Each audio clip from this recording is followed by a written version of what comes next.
if you are not in love with your cuisine, you can't cook. So I think I'm in love with Kurdish cuisine. You cook it with a charcoal of open fire. It's warm, it's hearty. When I cook, I have to concentrate, keep it tradition. I'm from South Kurdistan, Bashuri Kurdistan, but I prefer to say I'm from Kurdistan. For us, when we talk about our food, our cuisine is not just talking about the food, it's about preserving our culture, letting other people know that Kurdish people exist.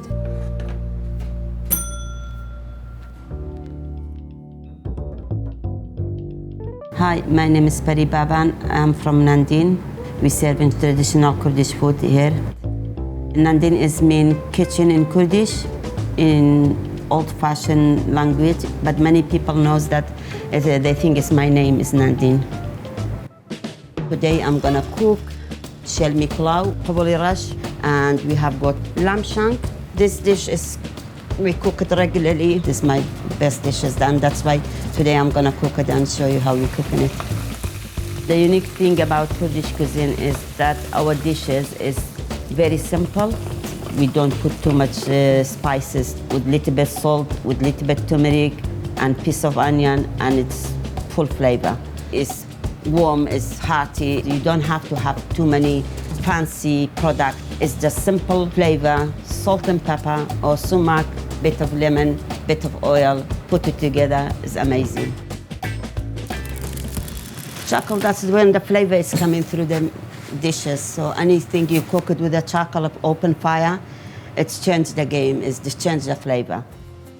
Qabuli Rash is very traditional Kurdish dish, which is with pomegranate molasses, smoked liquid. The first time I made it, it was back in 1991. My mom told me how to do it. Usually back home, when we cook that dish, we smoke it with on the charcoal, put one big tray bigger than the pot, so all the smoke is going inside the rice. And with the meat, today I'm gonna do mutton. Lamb is a little bit soft, slow cook it, sometimes can be overcooked, but mutton is tastier. How can I describe? It's smoky, it's sweet and sour, it's heaven. That's I can describe it. How I started cooking, if I remember it was 13 years old, but after that in 1988, we forced to flee our city, and we traveled from South Kurdistan to Roshalati Kurdistan, which is not by my choice, 9 days walking through the mountain. And during that time, seeing many people, and we going from family to family because they accommodate us. It was springtime, everything was fresh, and every time they cook, I was going sneaking into the kitchen, and I would ask what they put in there and how they cook it. And by the chance, I don't know why, I took a little book with me and a pen, and I start, when people cooking, I just write it down, everything what they're doing. I collected lots of recipes from the villages, from the families. That book, I lost it, I didn't know what happened to it. 2016, my sister-in-law called me, I have got your book. I found the book, and it was full of recipes, and that gave me inspiration. Suddenly I find this, it was very, very emotional for me. Sometimes I pick up the same recipe, I cook it and implement it in here, and doing the dishes same way as they did. We have got Shelim E Kulaû, which is turnip, slowly cooked in date molasses, pomegranate molasses, and brewed black tea. Typical day for me, it's early morning. Sometimes I'm coming 9 o'clock, I go end up 12 o'clock in the night. I enjoy coming to work, and I never get tired. My mum's a great boss. She doesn't ever get angry. It's really nice to rely on family. You can rely on each other 100%. She's just so passionate, and you can see it in the food that she makes. She keeps a very watchful eye over what goes on here. It's a different vibe, man. It's a family vibe, you know. I came to London in 1995. I settled down in Southeast London. I have big love for Southeast London. I started from Elephant Castle in the small kiosk, selling sandwiches, bacon, coronation chicken, all this. And slowly, I introduced Kurdish cuisine into the business. I sell the kebabs, making kebabs at home and taking it there. Lots of people were asking, so I had to look for somewhere else. bigger than kiosk. What's the spice that you say you use the most in your cooking? Rahat chili flake. Kurdish people from northern Kurdistan, they are very proud of that one. It has got very chocolatey flavor, it's smoked. So we use a lot of this. We cook with what nature given it us.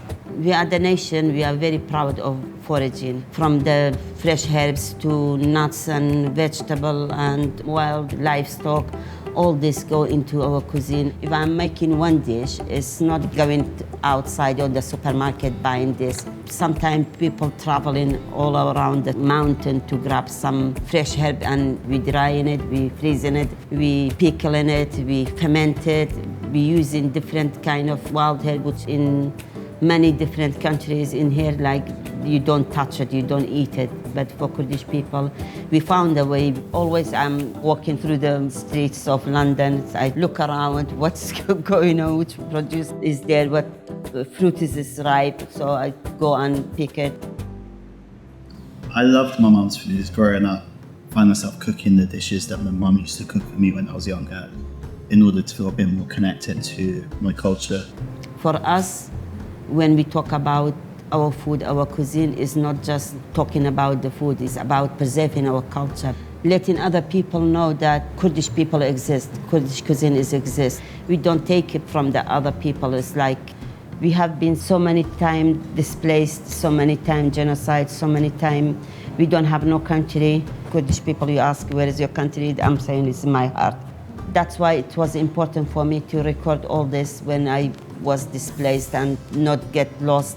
Because many people come in here, they don't know at all about Kurdish people, not just the food. So they ask me, where are you from? If I'm saying I'm from Kurdistan, they don't know where is Kurdistan.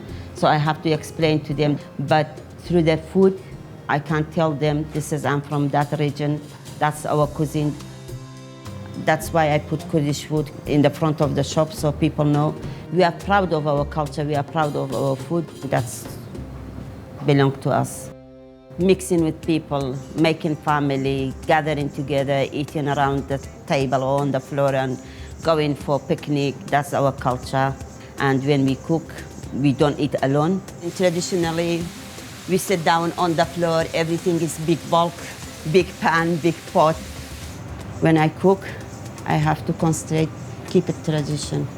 How my granddad and grandmom, they cooked it, they eat it, and we are still doing the same way. Our cuisine is very diverse from city to city, from tribe to tribe, is make it different. I've been to Qabuli Kurdistan, I went to Eastern Kurdistan, and of course south of Kurdistan. I haven't been to Western Kurdistan yet, Rojava, and it's my dream to go there as well one day to see it. It's all love in Kurdish food. You can't feel it. We cook it with our heart. And I think somebody who's trying it for the first time, from the first bite, they can feel it. So here we go. That's the end of product. This is love of my life. This is my husband, Paul. And we're trying our first bite.